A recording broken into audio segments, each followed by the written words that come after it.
Welcome to टिकलेज academy. आज के video में Kirchhoff's voltage law it means mesh analysis ये टॉपिक का 9th प्रॉब्लम स्टडी करेंगे। तो क्वेश्चन आपके सामने है, देखो यहाँ पे एक सर्किट डायग्राम दिया है और इसके लिए क्वेश्चन में लिखा है find the current flowing through 100 ohm using mesh analysis. तो आप देख सकते हैं सर्किट में राइट हैंड साइड में 100 ओहम का रेजिस्टेंस आपको दिखाई दे रहा है। वो 100 ओहम में से फ्लो होने वाला करंट हमें फाइंड आउट करना है by using mesh analysis, it means by using KVL. तो चलो हम ये प्रॉब्लम सॉल्व करेंगे। तो यहाँ पे हम आपको ये प्रॉब्लम सोर्स ट्रांसफॉर्मेशन के थ्रू सॉल्व करके बताएंगे, क्योंकि यहाँ पे देखो 3 सोर्सेस है, उसमें से 2 वोल्टेज सोर्सेस है और एक करंट सोर्स है। तो हम क्या करेंगे, सबसे पहले ये करंट सोर्स को वोल्टेज सोर्स में कन्वर्ट करेंगे। देखो आपको करंट सोर्स दिखाई दे रहा है, हम इसको करंट सोर्स लेके सॉल्व नहीं करेंगे, इसको वोल्टेज सोर्स में कन्वर्ट करेंगे बाय यूजिंग सोर्स ट्रांसफॉर्मेशन। अब ये सोर्स ट्रांसफॉर्मेशन का यूज कैसे करते हैं वो समझ लो, यहां पे आपका कॉन्सेप्ट क्लियर हो सकता है।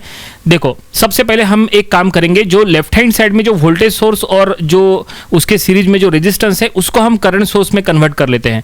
तो देखो लेफ्ट हैंड साइड का वोल्टेज सोर्स 60 वोल्ट जो है उसको हमने करंट सोर्स में कन्वर्ट किया, करंट आया 3 एम्पियर। कैसे आया देखो, कैलकुलेशन बता रहे, current I equal to V by R करो, V है 60 और R है 20, सो 60 बाय 20 करे तो 3 एम्पियर। तो देखो 3 एम्पियर हमने करंट सोर्स लगा दिए और उसके पैरेलल में वही रेजिस्टेंस लगाए जो वोल्टेज सोर्स के सीरीज में था। ठीक है, अब देखो जो ये न्यू सर्किट बना है उसमें 2 करंट सोर्सेस पैरेलल में हैं, तो दोनों को हम ऐड करेंगे।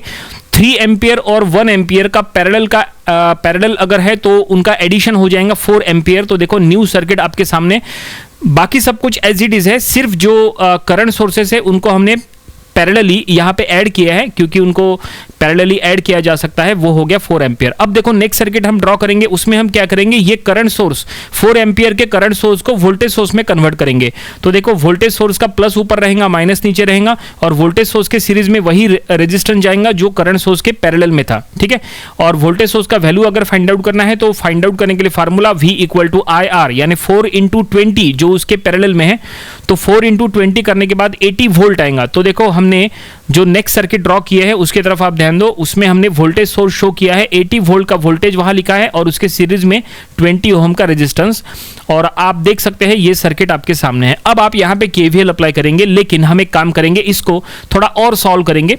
हम क्या करेंगे, ये पहले लूप में जो 20 ओम 30 ओम सीरीज में है उनको हम सीरीज में अगर है तो उनको हम ऐड कर लेंगे, 50 ओम हो जाएगा। तो ये देखिए अब ये फाइनल सर्किट है, अब ये फाइनल सर्किट, ये लास्ट सर्किट जो करंट सोर्स था वो करंट सोर्स को हमने हटा दिए है बाय यूजिंग सोर्स ट्रांसफॉर्मेशन, हमने उसको कन्वर्ट किया है वोल्टेज सोर्स में, और ये फाइनल अब सर्किट बनके तैयार है। अब ये जो सर्किट है इसमें हम केवीएल अप्लाई करेंगे और 100 ओहम में से फ्लो होने वाला करंट फाइंड आउट करेंगे। ठीक है, आई होप आपको ये इतनी स्टेप समझ में आई होगी। ये हमने सोर्स ट्रांसफॉर्मेशन का यूज करके यहाँ पे इतना रिड्यूस किया है, ये काफी इंपॉर्टेंट था।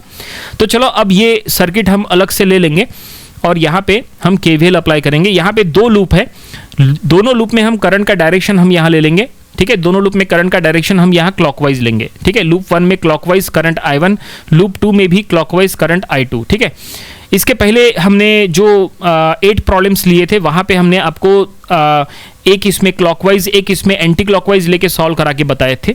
ठीक है, आप यहाँ पे भी कर सकते हैं, दोनों लूप में क्लॉकवाइज लेना कंपलसरी नहीं है, आप चाहे तो एक क्लॉकवाइज लो एक एंटी क्लॉकवाइज लो, कोई फर्क नहीं पड़ता, आंसर एक ही आता है। ठीक है, तो हमने यहाँ पे दोनों लूप में क्लॉकवाइज लिया है करंट का डायरेक्शन, और अब हमने यहाँ लिखा है अप्लाई केवीएल इन लूप 1। तो देखो लूप 1 में हम केवीएल अप्लाई कर रहे हैं। लूप 1 में 4 एलिमेंट्स है। सबसे पहले हम वोल्टेज सोर्स को लेंगे। देखो वोल्टेज सोर्स में करंट I1 नेगेटिव साइड से एंटर कर रहा है, तो वोल्टेज सोर्स का वैल्यू हमने लिखे नेगेटिव में। ठीक है, उसके बाद 50 ओहम के अक्रॉस का voltage drop 50 into I1 plus 60 ohm के अक्रॉस का voltage drop 60 into I1 minus I2, क्योंकि 60 एक कॉमन ब्रांच है, दोनों करंट्स फ्लो होंगे। और उसके बाद है 40 प्लस में, क्योंकि जो बैटरी है बैटरी में करंट I1 पॉजिटिव साइड से एंटर कर रहा है, इसलिए वो प्लस में। और अब ये इक्वेशन को हमने सॉल्व किए तो हमें एक इक्वेशन मिला है I1 I2 के फॉर्म में, हमें एक साइमल्टेनियस इक्वेशन मिला है, हमने इसको इक्वेशन नंबर 1 कहा। अब हमने यहाँ अप्लाई करेंगे केवीएल इन लूप 2। तो यहाँ हमने लिखा है apply KVL in loop 2। Loop 2 में 3 एलिमेंट्स है, चलो यहाँ केवीएल अप्लाई करेंगे। करंट I2 लूप 2 का बैटरी में 40 वोल्ट की जो बैटरी है उसमें निगेटिव साइड से एंटर कर रहा है, तो 40 वोल्ट जो है वो हम निगेटिव में लिखेंगे। ठीक है, और -40 plus 60 into I2 minus I1, 60 के अक्रॉस का voltage drop plus 100 into I2 100 के अक्रॉस का वोल्टेज ड्रॉप। और अब इसके थ्रू हमें सेकंड यहाँ इक्वेशन मिलेगा I1 I2 के फॉर्म में। सो ये मिल रहा है -60 I1 plus 160 I2 equal to 40। इसको हम इक्वेशन नंबर 2 दे देंगे, ठीक है।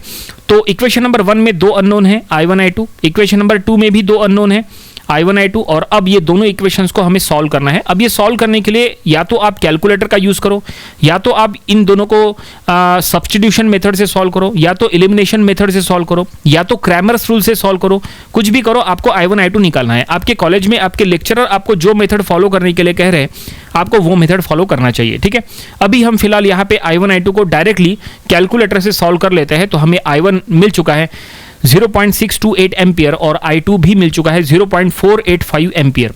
और यहाँ पे जो हमने I1 I2 निकाले उसमें से I2 ये काफ़ी इंपॉर्टेंट है, क्योंकि क्वेश्चन में लिखा था find the current flowing through 100 ohm resistance.